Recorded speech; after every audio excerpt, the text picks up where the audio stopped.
Nothing in this recording is intended as investment advice, and the people in this recording may hold positions in the companies they talk about.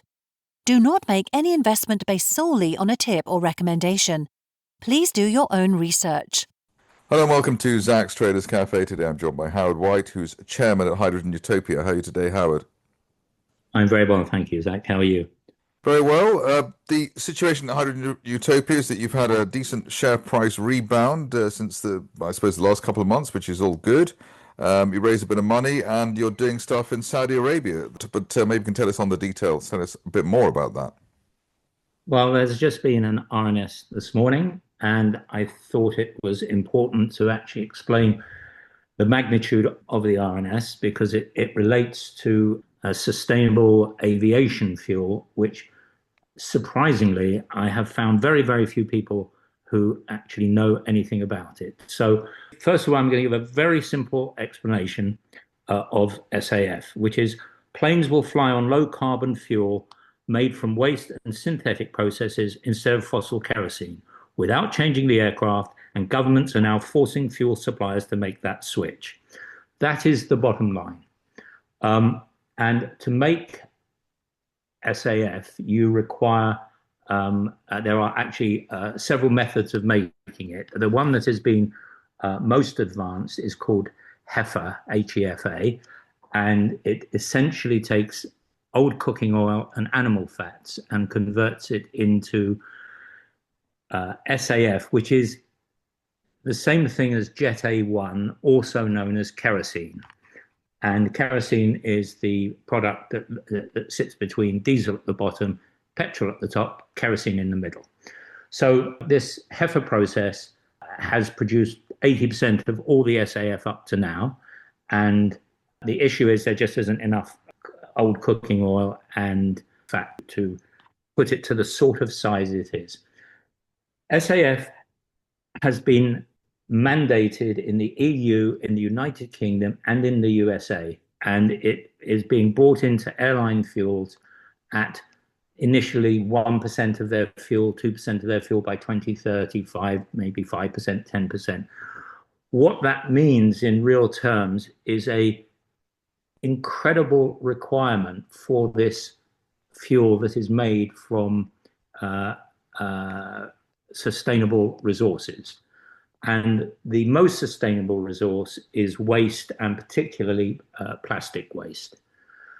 And I must say that the general ignorance of SAF sort of filters through to myself in that I hadn't really recognized that our InEnTec technology produces the core prerequisite requirement for SAF, which is hydrogen. So we have spent the last few months doing some intense investigation and identified, quite rightly, that we have the exclusive rights in MENA to produce SAF from plastic waste, tyres, etc., etc. Now, this raises several benefits that create an exponential growth opportunity for Hydrogen Utopia in Saudi Arabia. The first is that an SAF plant, which is at least the size of our single train, which is 40,000 tons of hydrogen a year, will produce about 600,000 barrels of SAF a year. Now, to put that into perspective, at the moment, I think last year, 2024, it was about 1 million tons of SAF. In 2025, it was 2.4 million tons. And the growth rate is exponential. And the CAGR on the growth rate on SAF is at over 40% a year for the next 5, 10, even 20 years, because by, I think, 2050, the requirement will be 115 million tons of SAF. There is obviously not enough cooking oil or fat for this. In fact, it's already being stretched. So we are now looking at SAF projects in Saudi Arabia. And the beauty of it is that as it produces an end product, which is the SAF fuel, we can now go and do takeoffs directly with end users, and that's probably every airline in Europe, America, and indeed in Saudi Arabia, where they're already using SAF in their internal airline. The point about SAF in MENA is, whereas currently we aren't restricted to supplying modern steel plants that employ the direct reduction iron (DRI) process, and cement plants which are prepared to convert over to hydrogen. With an SAF plant, we're self-contained, so we don't need a third-party end user partner. We are the end user. We produce the SAF and we sell it to all the airlines, as many airlines that want it, and all airlines in the area will need it. So there will be a ready market for it. And not only will we be able to build in Saudi Arabia, and up to the current situation, we're limited to about four or five countries in MENA.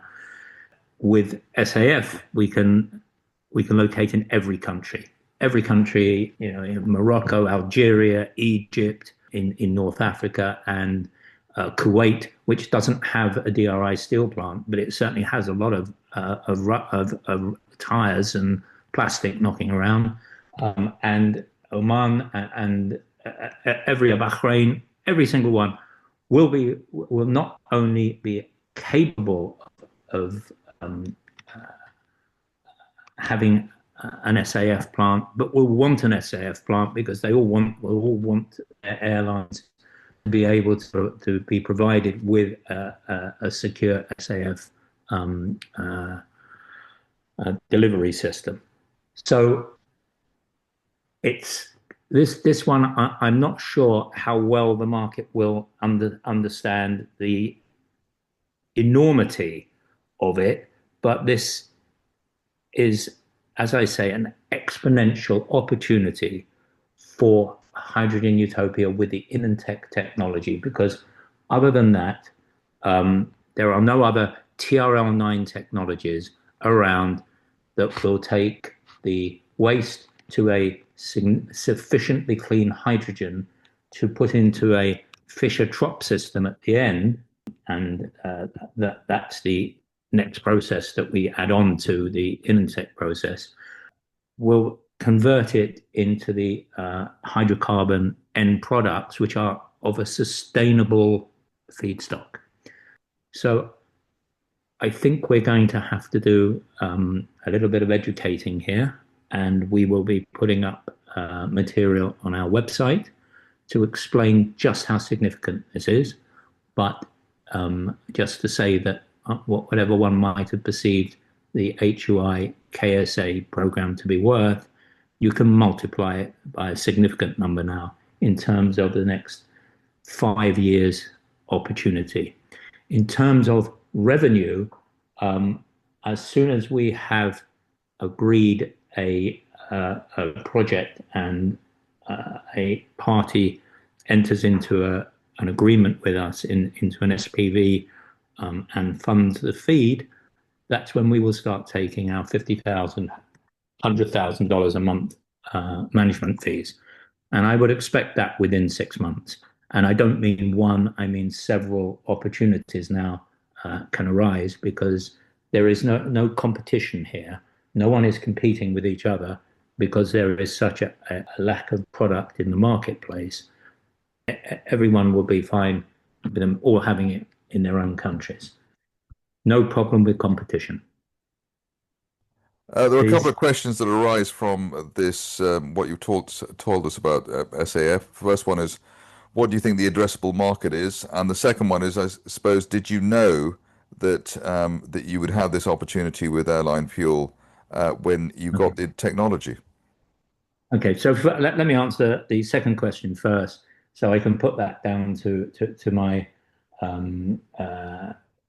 ignorance, my inability to look through the prospects that InEnTec gave us? And the answer is no, we did not look at SAF when we signed up InEnTec. We were only looking at high quality, low cost hydrogen for steel and cement plants. The SAF part of it, and again, my ignorance here, overwhelming. I thought the HEFA process was the only process that was around. I now find there are 5 or 6 processes, and the one that can deliver the most SAF is the waste plastic through the InEnTec system, producing a very, very clean hydrogen and CO component going into the Fischer-Tropsch system at the end, which converts it. And the importance here is the cleaner the hydrogen and CO, the longer the very expensive catalyst in the Fischer-Tropsch system will last.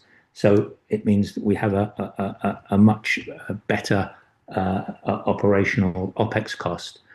So no, I did not know about it. Secondly, the addressable market, as I have said, every airline in Europe, United Kingdom, and America, and also, as I said, even Saudi Arabia has already adopted it.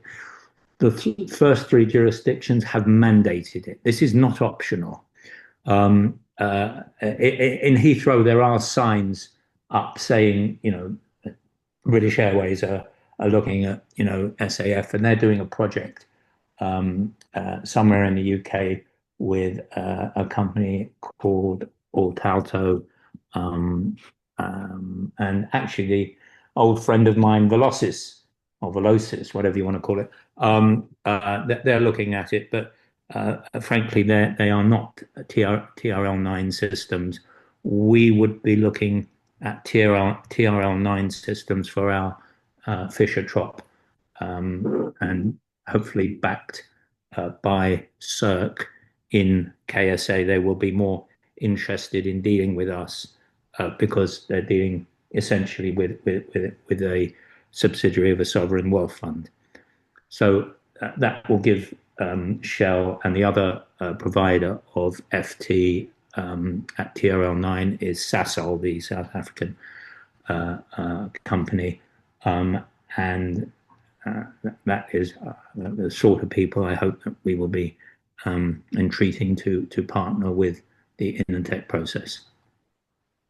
Perhaps just as important as the last question or two is the observation that the stock market tends to be, or is supposed to be forward-looking. It tends to be forward-looking, in my experience, on negative things rather than positive things. This is a positive thing. Do you think the stock market has factored any of the SAF opportunity at HUI in the share price at all? Well, no, they haven't, because they've only just heard about it 45 minutes ago, assuming you get this out at 8:45. It's at 7:45. As the announcement goes out this morning at 7 o'clock. I'm doing this interview just to try and explain to people what the SAF opportunity is, which is, as I said, a magnitude greater than even the wonderful opportunities we have with the steel plants in Saudi Arabia. And given the current market cap, would you assume and would you hope that there could be a significant re-rating off the back of the SAF opportunity? Well, if there isn't, then I don't know what to say. But the stock market is, has been for the last 5 years something that I hardly recognise. This is I can't remember, 4th, 5th public company, and there were times when people actually believed in the opportunistic processes that I've been involved with. But should it re-rate it? Absolutely. Should there be institutional interest? Absolutely. Are we burning money at a phenomenal rate? No, we are not. Do we have is this a lifestyle company for the board of directors? We're probably the lowest paid board of directors on the LSE. So we're in this to win for our shareholders. That is our focus. We believe the SAF opportunity will bring incredible rewards in the next 4 or 5 years in real terms, us holding at least a 10 to 20% free carry on all of the SPVs. That will be our principal movement forward. We want free carry on the SPVs, and assuming that, to give you some sort of scale, a 600,000 barrel a year SAF plant at $250 a barrel is somewhere in the region of $150 million of revenue just on the SAF. Just finally, in terms of, you'll be doing this with the InEnTec technology. Do you think there's going to be competition in this area? But what are the barriers to entry? And are you going to be like a pioneer or a lead player for quite some time? Well, I don't know of any TRL9 front-end technology around. If someone wants to show me one, I'd be interested. But even if they do, they're not in bed with CERC, RDIA, MESA, and Saudi Arabia. And I am flying to Riyadh with my CEO, who I must add is responsible for Hydrogen Utopia identifying and obtaining the InEnTec technology. So, whilst I do a lot of the talking, she does all of the action, and it is entirely down to her that we have InEnTec, and therefore she is coming out, and we expect to be entering into some direct talks out in Saudi Arabia at the IFAT exhibition in Riyadh, which is from the 26th to the 28th of January. Well, we all look forward to our invite to that. But in the meantime, Howard White, Chairman at Hydrogen Utopia, thank you very much indeed. Thank you very much, Zach.